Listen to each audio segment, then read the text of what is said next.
আসসালামু আলাইকুম। ত্যাগের তাকওয়া মহিমান্বিত ও পথ নির্দেশনা এবং আত্মশুদ্ধির অনন্য বার্তা সকলকে স্মরণ করিয়ে দিয়ে বছর ঘুরে আবারও বিশ্ব মুসলিমের দুয়ারে হাজির পবিত্র ঈদুল আজহা। ত্যাগের মহিমায় উজ্জীবিত বাংলাদেশ সহ বিশ্বের সকল মুসলমান পবিত্র ঈদুল আজহা উদযাপনের জন্য প্রস্তুত।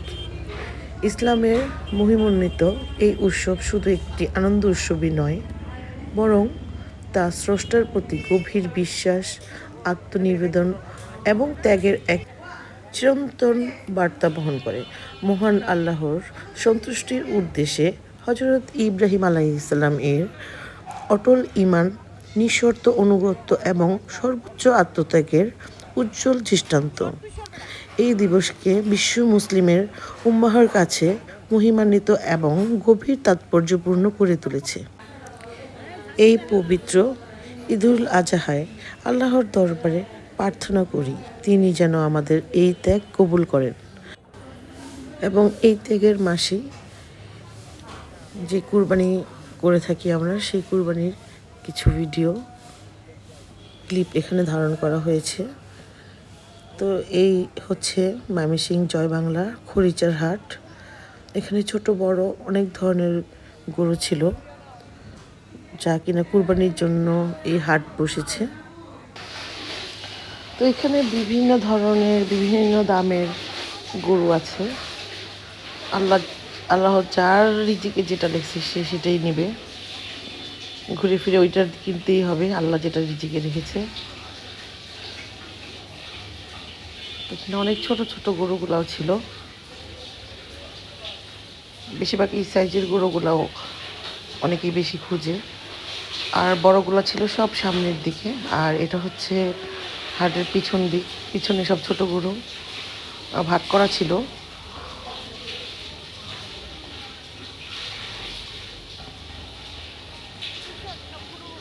আর এই হাটের থেকেই আমাদের গরুটা নেওয়া হয়েছে, আর সেটা নেওয়া হয়েছে রাত্র 7:30-8টার দিকে। একদম লাস্টে গিয়ে কেনা হয়েছে আমাদের গরু।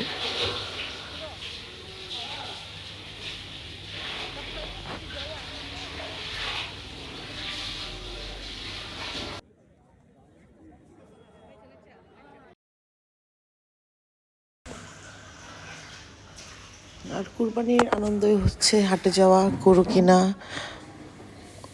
বাসায় গরু নিয়ে আসা।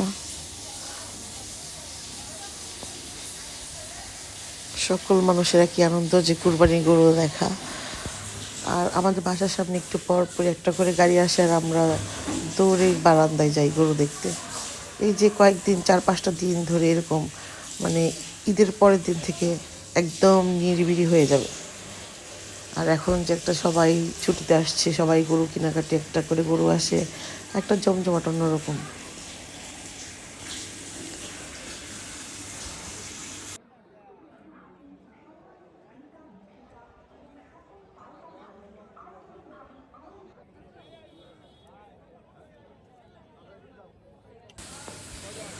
এই গরুটা ছিল 2.5 লাখ। তো সেটা 40-এর নিচে বিক্রি করবে না, মানে 2,40,000-এর নিচে বিক্রি করবে না। গরুটা দেখতে সুন্দর ছিল। আর রাত্র হয়ে যাওয়ার কারণে আমাদের গরুটা ভিডিও ক্লিপ নেওয়া হয়নি, তাড়াহুড়া ছিল অনেক, গাড়ি পাওয়া যাচ্ছিল না।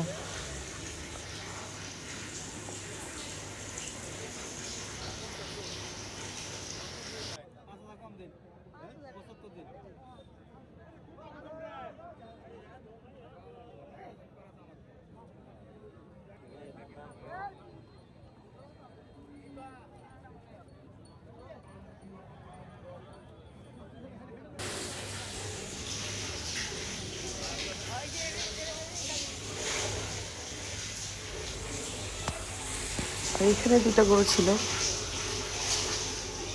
এই গরুর মালিকটা আমাদের শহরেরই ছিল। তারপর উনি এই গরুটার দাম বলতেছিল যে 2.5 লাখ, তারপরে 2,20,000 আসছে, 1,90,000 সে দেওয়ার মতো রাজি রাজি একটা এরকম হয়েছিল। তারপরে আরও 2-3 জন চলে আসলো। তো গরুর হাটের দালালগুলা একদম এগুলা ঠিক করে না, কারণ এটা হচ্ছে একটা কুরবানির একটা মানে কুরবানি, আল্লাহ কুরবানি দিছে, মানে তুমি দিল থেকে একটা মানে মন থেকে একটা জিনিস তুমি কুরবানি করবা, ওইটার ভিতরেও দালাল ঢুকে যায়। মানে বাংলাদেশের দিন দিন অধপতনের দিকেই শুধু যায়, উন্নতি আর হয় না কোনো দিক দিয়ে। আর এই মানুষগুলাই, আমরা মানুষেরাই এই জন্য দায়ী।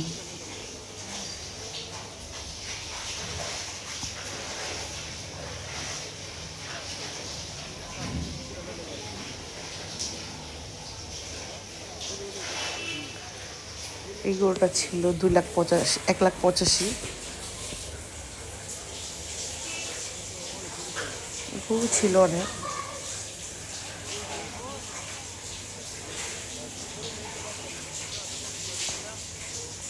এটাও ছিল 1,85,000, সে 2 লাখের নিচে বিক্রি করবে না, 1,85,000 এরকম 90-এর মধ্যে বিক্রি করবে।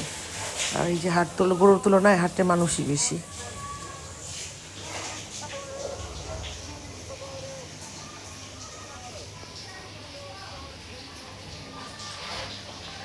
তারপর আর কি রাত্রেবেলা গরু কিনে নিয়ে আসছি বাসায়।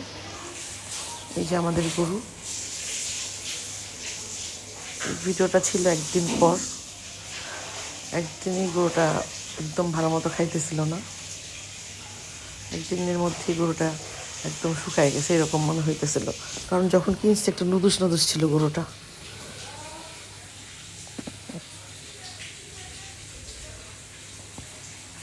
এত শান্তশিষ্ট গরু, বলার বাইরে।